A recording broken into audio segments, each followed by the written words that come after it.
Marcos desapareceu, 2 meses se passaram e ninguém tem notícias de Marcos. Esse é o Marcos. Pode encher a tela, Edu, por favor. Presta atenção nessa imagem. Este é Marcos. Ele sumiu há 60 dias. Há 60 dias. Sabe qual é a novidade do caso? A família diz que conseguiu localizar o chip do celular do Marcos. Vem cá. Sabe onde estava o chip do celular do Marcos? Num lixão. Num aterro. A 3,5 km de onde o carro de Marcos foi encontrado. Sabe onde? Atibaia, interior de São Paulo. O que a nossa equipe fez? Aqui está o Marcos, aqui está o carro dele. O chip foi encontrado. Nossa equipe de reportagem vai até este aterro, onde o chip foi encontrado, e a nossa equipe descobre que neste local, onde o chip foi encontrado, encontraram um corpo. Agora, os parentes de Marcos querem saber a identificação deste corpo. Descobrimos que tem também câmeras de segurança de uma rodovia que gravaram imagens do carro de Marcos num pedágio na região de Jundiaí. Mas, ao analisar essas imagens, olha só o carro dele passando no pedágio. A gente tenta fazer a aproximação, a gente tenta descobrir algo dentro deste carro, mas não é possível. Não é possível descobrir se era o Marcos ao volante. Enche a tela para o pessoal em casa também tentar descobrir se é Marcos dentro do carro, se é Marcos ao volante.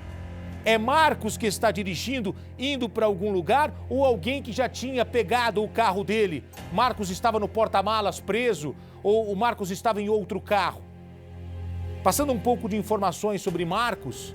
Marcos é um homem de 61 anos, aposentado, e ele resolveu trabalhar aos fins de semana em festas que acontecem numa fazenda.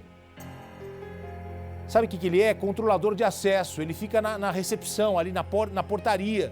Ele recebe os convidados. O Marcos mora numa cidade vizinha, Itatiba ali. E antes de desaparecer, ele vinha trocando mensagens com uma pessoa. Detalhe, uma pessoa misteriosa. Vamos ver a reportagem aqui no Cidade Alerta. Neste aterro sanitário é o local onde estaria o celular de Marcos. O homem de 61 anos que está desaparecido há quase 2 meses. Informação passada para a Polícia Civil, mas que ainda não foi investigada. A família tem sofrido sem nenhuma pista. A gente espera respostas, né? Porque até agora, no momento, a gente não teve nenhuma notícia, nem da polícia, nem de ninguém. Nem da polícia daqui, nem de Jundiaí ainda. Mas a gente espera que eles agilizem isso daí. Porque a gente não falou da quebra de sigilo do telefone, mas até agora nada. O que a polícia diz? A polícia diz que demora, que isso não depende deles, que depende de outras pessoas. Então, a gente fica nessa espera, mas cada dia que passa, a agonia aumenta. A sala da casa de uma das irmãs é o ponto de encontro dos parentes de Marcos. Querido por todos, Marcos nunca ficou tanto tempo sem dar notícias. Segundo a família, ele estava feliz no novo emprego de controlador de acesso de uma fazenda onde acontecem eventos. O trabalho era apenas de sexta a domingo. Eu com ele, a gente tinha uma ligação muito grande, de todo dia estar trocando mensagem de manhã. Ele chegava no serviço dele, ele falava para mim, já estou aqui no meu trampo, ele falava para mim. E ele, na viagem que a gente fez na terça, ele estava muito animado, com bastante plano. Sem dívidas ou inimigos, o único desentendimento que Marcos teve foi com um vizinho, há cerca de 1 ano. E até o cara disse que ameaçou ele e tal. Mas eu não sei se foi coisa assim, né? Uma coisa que a gente deve dar importância. De repente, a polícia podia investigar isso também. Vocês passaram isso para a polícia? Eu acho que passou, sim. E a polícia não chamou o vizinho para depor ainda? Eu acho que não. Eu acho que não. É uma coisa que deveria fazer. Marcos mora nessa casa em Itatiba, no interior de São Paulo, com Rodrigo. Inicialmente, a família do desaparecido chegou a suspeitar do companheiro, por ele ter demorado cerca de 3 dias para comunicar o sumiço. Mas a Polícia Civil descartou qualquer envolvimento do marido no sumiço. Segundo Rodrigo, naquela quarta-feira, os dois tomaram café da manhã juntos e Marcos não disse o que faria ao longo do dia. Aí ele se pegou e saiu, a moça que mora no fundo falou que saiu, era 9 e pouco. Foi. E depois não voltou, nada. E ele saiu para ir para onde? Não sei. Ele não falou? Não falou Ele não nada. costumava falar? Não. Não? Aí ele tomou café, inclusive comigo, depois disso daí. Tomou café. Ele estava bem, Rodrigo? Ele estava preocupado com alguma coisa, talvez assim, sei lá, uma ameaça, uma dívida que ele tivesse que pagar? Nada não. Nada? Nada. Nada. Que você possa pensar, o que pode estar por trás desse desaparecimento? Eu não tenho nem ideia. Não? E como que ele estava ultimamente, assim? Você sentiu ele diferente? Não, normal. Normal. Normal, conversava comigo normal. Quando acontecia alguma coisa, ele vinha e falava pra mim, mas pra mim não. Tipo o quê? Ele tinha algum inimigo, assim? Sei lá, discussão? Não. Nada? Nunca teve com nada. Estranho isso, né? Então, achei estranho também. Porque aí na quarta-feira eu cheguei de serviço, entrei, tava normal a casa. Sim. Aí peguei, abri a casa, entrei, eu tenho a chave da porta da frente aqui. Aí o que aconteceu? Aí eu falei assim, ele foi trabalhar, né? Porque ele tava trabalhando no hotel na estrada que vai pra Morungaba. Lá na fazenda, né? Isso, na fazenda. Aí, tudo bem, mais tarde ele pega e liga. Aí não ligou, falei assim, mas espera amanhã, não, que era na quinta-feira. Aí também nada. Aí Você tentou ligar? eu tentei ligar, só dá ocupado só. Caixa postal, celular? É, só isso, só. Desde quarta-feira? Desde quarta-feira. Estivemos novamente na casa de Marcos para tentar encontrar o Rodrigo, mas por conta do trabalho, ele não estava no local. Foi a vizinha que mora aqui na parte dos fundos da casa de Marcos que o viu saindo de casa pela última vez. Naquele dia, depois das 9 da manhã, o Marcos tirou o carro da garagem, lavou o carro também, lavou o quintal por conta dos cachorros e aqui, bem na rua, ele foi flagrado por uma câmera de segurança de monitoramento aqui da cidade de Itatiba. Por esse flagrante, a Polícia Civil pôde perceber que Marcos realmente estava sozinho. A imagem do que aconteceu bate com o depoimento da testemunha. Marcos estava tranquilo e aqui, do lado de fora da casa, ele teria falado ao celular. A família não sabe se ele recebeu alguma chamada ou se ele ligou para alguém, mas pelo registro, ali daquela câmera de segurança que fica do outro lado da rua, foi possível perceber o Marcos com o celular na mão. A família não teve acesso às imagens completas, porém conseguiu ver as fotos que a Polícia Civil apresentou para a família. Depois desse flagrante, bem aqui na casa onde ele mora com o companheiro há mais de 20 anos, Marcos não deu mais notícias. O irmão sumiu num pedaço aí tão pequeno da cidade que a gente acha que o problema é por aqui mesmo. Que o que fizeram com ele foi por aqui, nesse pedaço que ele sumiu. Porque o carro dele foi encontrado em Atibaia, mas eu acho que foi só um disfarce. Na verdade, a gente acha que nem era ele que estava dirigindo quando passou no pedágio de Atibaia. Era uma outra pessoa. A polícia também acha isso? A polícia também acha isso. E a polícia também acha que o carro não foi deixado pelo Marcos em Atibaia, foi por uma outra pessoa. E que o problema foi nesse pedaço que ele sumiu mesmo, entre Itatiba e Atibaia ou Jundiaí. E foi aqui na entrada da cidade que o carro de Marcos foi registrado pela segunda vez. Cerca de 3 minutos depois de sair de casa, Marcos, que veio pelaquela via, já estava aqui. Esse flagrante aconteceu quando ele pegou essa outra estrada, sentido Jundiaí. Eram cerca de 9h18 da manhã do dia 29 de maio. Unidos atrás de pistas, os parentes então decidem seguir para mais um dia de buscas. Desse ponto, então, a gente contou 43 quilômetros de onde o carro de Marcos foi localizado. A família dele está aqui no carro da frente e a gente está entrando, então, nessa estrada de terra. Que, segundo os parentes de Marcos, aqui na região existem muitas fazendas. Não se sabe se existem câmeras de segurança aqui nessa estrada que possam comprovar se realmente o carro de Marcos passou por aqui, se ele estava com mais alguém dentro do veículo. A família não sabe ao certo qual o horário, em que momento daquele dia 29, aquela quarta-feira, o carro dele passou por essa estrada.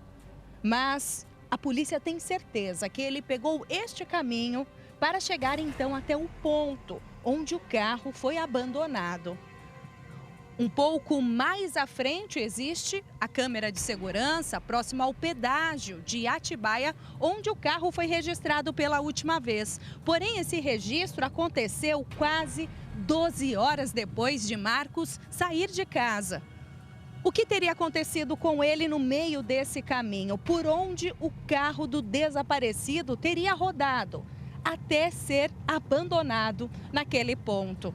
Essas são as perguntas que a família precisa saber a resposta. E só a Polícia Civil poderá ajudar a descobrir o que realmente aconteceu.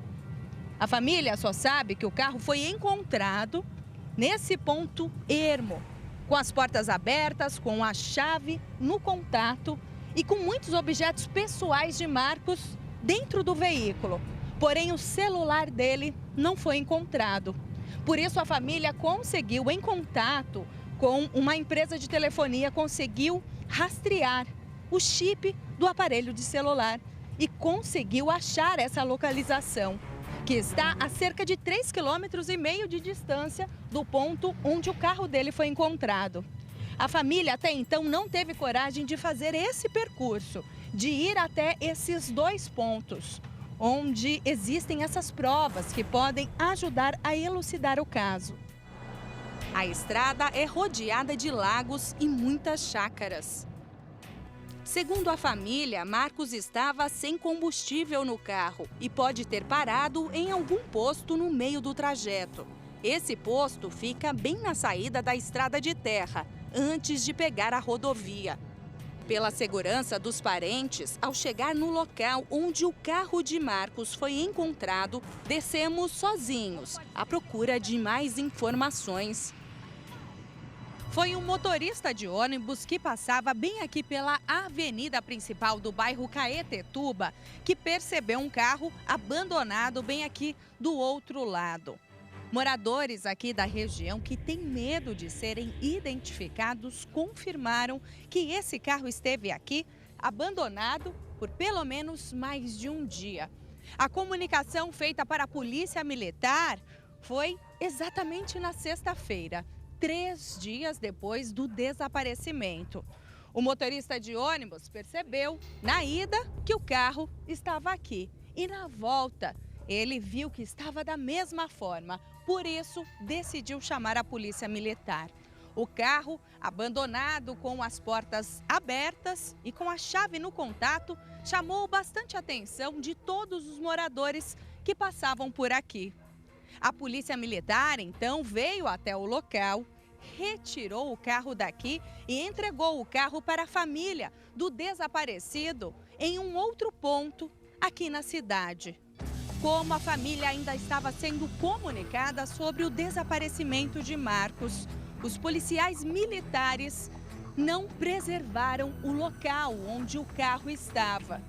A Polícia Civil também não esteve aqui e não fez a perícia no carro antes que outras pessoas entrassem no veículo e, provavelmente, tirassem as provas que poderiam elucidar quem dirigiu o carro, além de Marcos. O irmão sumiu num pedaço aí tão pequeno da cidade que a gente acha que o problema é por aqui mesmo. Que o que fizeram com ele foi por aqui, nesse pedaço que ele sumiu. Porque o carro dele foi encontrado em Atibaia, mas eu acho que foi só um disfarce. Na verdade, a gente acha que nem era ele que estava dirigindo quando passou no pedágio de Atibaia. Era uma outra pessoa. A polícia também acha isso? A polícia também acha isso. E a polícia também acha que o carro não foi deixado pelo Marcos em Atibaia, foi por uma outra pessoa. E que o problema foi nesse pedaço que ele sumiu mesmo, entre Itatiba e Atibaia ou Jundiaí. Então a gente acha que de repente o carro foi deixado lá assim que meio que correndo. As pessoas saíram de dentro, deixou até as portas abertas. Mas a gente acha também que lá não foi onde eles deixaram o Marcos ou fizeram alguma coisa. A gente acha que não foi lá. O que a senhora acha que pode ter acontecido? Eu com o acho Marcos? que o que aconteceu com o Marcos deve ser aqui mesmo, pelas imediações de Itatiba, entre Itatiba, Jundiaí. Deve ter sido por aqui. O sumiço dele foi por aqui. Conversando aqui com os moradores do bairro, bem no ponto onde o carro foi encontrado, ninguém aqui viu esse carro abandonado, porém ouviu boatos de que um corpo foi encontrado aqui na região. Vi falar que um corpo tinha sido encontrado na reciclagem há mais ou menos um mês. E não sei falar se era homem ou era mulher, mas eu fiquei sabendo que tinha sido encontrado um corpo no riacho perto da reciclagem. E esse corpo estava sem identificação? Estava sem identificação. Você sabe mais ou menos quanto tempo de distância ou quilometragem daqui, assim, desse ponto, à reciclagem? Eu acho que é uns 400, 1 quilômetro mais ou menos. Não é muito longe. Muito longe daqui. Não, é pertinho. Porque aqui atrás já tem um riacho também que corta tudo, né? Que corta até a reciclagem. Pegou, desceu a rua, tem um riozinho, corta até a reciclagem. Seguimos então para a próxima parada. No local indicado pela família de Marcos, tentamos analisar se estamos no ponto certo, onde estaria o celular do desaparecido. A família do Marcos não esteve aqui ainda. É a primeira aproximação ao local onde estaria o celular de Marcos. A família conseguiu, por essa pessoa que ajudou na localização pelo GPS do celular, a família recebeu uma foto que mostra bem aqui, essa região. Essa é a referência, né, Hugo? Isso, essa é a referência que ele passou pra gente. Por isso vocês estão identificando agora por esse lago. Isso. São dois lagos, um pouco mais ao fundo tem um lago menor. Isso. E depois essa parte de terra descampada é um aterro sanitário. Isso, é isso mesmo. É o que ele passou pra gente, porque nas fotos dá pra ver esse lago mesmo. Esse lago que dá pra ver. Então, o celular do Marcos estaria aqui nessa região. Por isso, era preciso fazer um mapeamento, uma busca aqui no local. Sim, a gente precisava pedir, né, pros policiais vir aqui com os cães, né, para poder ajudar a gente nessa busca desse, ou do chip, ou do meu tio, não sei ainda. Mas é por aqui. Eu acho que a gente acharia aqui o chip, ou sei lá, Deus me livre, o corpo do meu tio, né? A referência que a família tem é uma empresa que tem bem ali ao fundo. Isso. Então, por isso, a gente sabe que estamos no local certo. Estamos no ponto certo. A gente agora só precisa da ajuda dos policiais. Quero acreditar que o meu irmão esteja vivo. Aí num cativeiro, escondido, por algum motivo que eu não sei. Eu quero acreditar. Mas depois você fica analisando bem, depois de tanto tempo, 2 meses, Aí você pensa, é impossível. É impossível. É duro, sabe? É duro falar isso. A gente está sofrendo demais, demais.